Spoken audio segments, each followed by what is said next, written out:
Welcome to our Mock Interview Pro Series, where today we're focusing on helping you prepare for the critical role of a hospital director.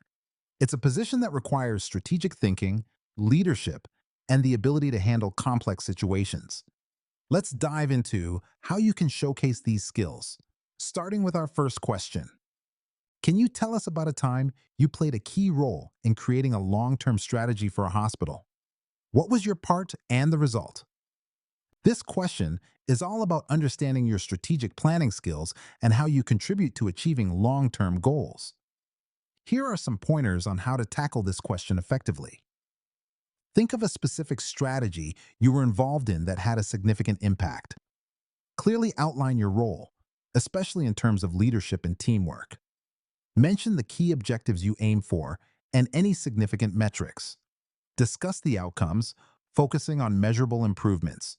Share any insights or lessons learned that could be valuable in future strategies.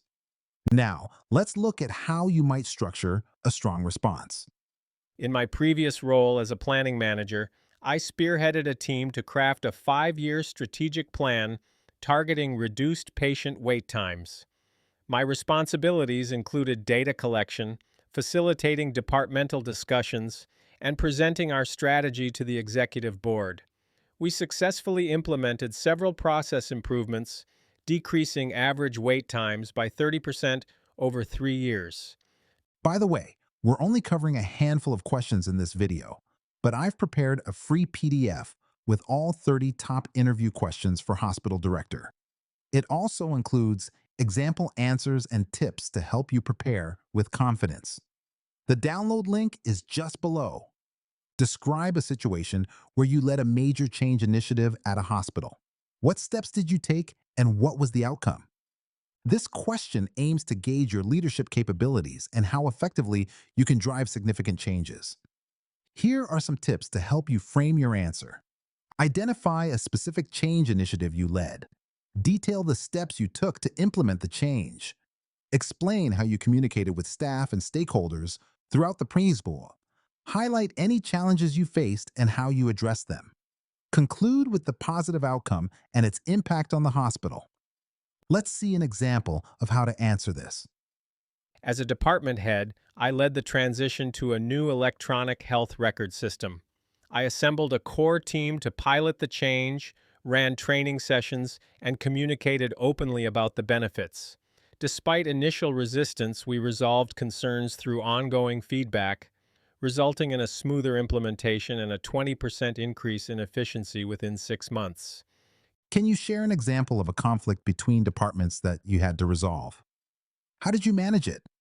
This question is designed to assess your conflict resolution skills and how you handle interdepartmental challenges. Here's how you can prepare your response. Choose a relevant conflict that highlights your leadership. Clearly explain the departments involved and the nature of the conflict. Describe the actions you took to resolve the issue. Emphasize the positive outcomes from your intervention. Use the STAR method, situation, task, action, result, to structure your answer. Here's an example of how to put this into words. In a previous role, there was a scheduling conflict between the surgical and anesthesia departments. I organized a meeting with both department heads to hear their concerns and facilitated a collaborative discussion. We developed a more efficient schedule, which improved patient flow and reduced overtime costs by 20%. Imagine there's a sudden large-scale emergency requiring the hospital's immediate response. How would you handle the situation? This question evaluates your emergency management skills and ability to act decisively under pressure.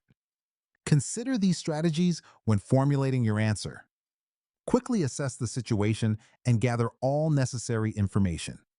Activate the hospital's emergency management plan and coordinate with first responders.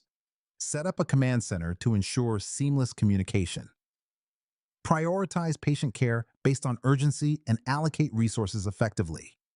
Maintain ongoing monitoring and adapt your plans as needed. Here's an approach to answering this question. In a large-scale emergency, my first step would be to assess the situation by collecting real-time information from staff and emergency services. I'd activate our emergency management plan, establish a command center for communication, and prioritize resources for critical patients while adapting our response as the situation unfolds. How would you manage a situation where a budget shortfall is affecting essential services? This question seeks to understand your resource allocation skills and how you handle financial constraints. Here's how you can approach this question. Assess the impact of the budget shortfall on essential services. Engage with key stakeholders to discuss priorities and potential solutions. Identify any non-essential expenditures that could be reduced or delayed. Explore alternative funding sources like grants or community donations. Communicate openly with staff and patients about the situation. Let's look at a way to answer this question. In the face of a budget shortfall, I would first evaluate which essential services are most impacted. I would then organize a meeting with department heads to prioritize needs and explore cuts in non-essential areas. Additionally, I would seek alternative funding through grants to support our services. Before we wrap up, remember you can get all 30 questions, example answers, and step-by-step tips in a handy PDF. Totally free. Just grab it below.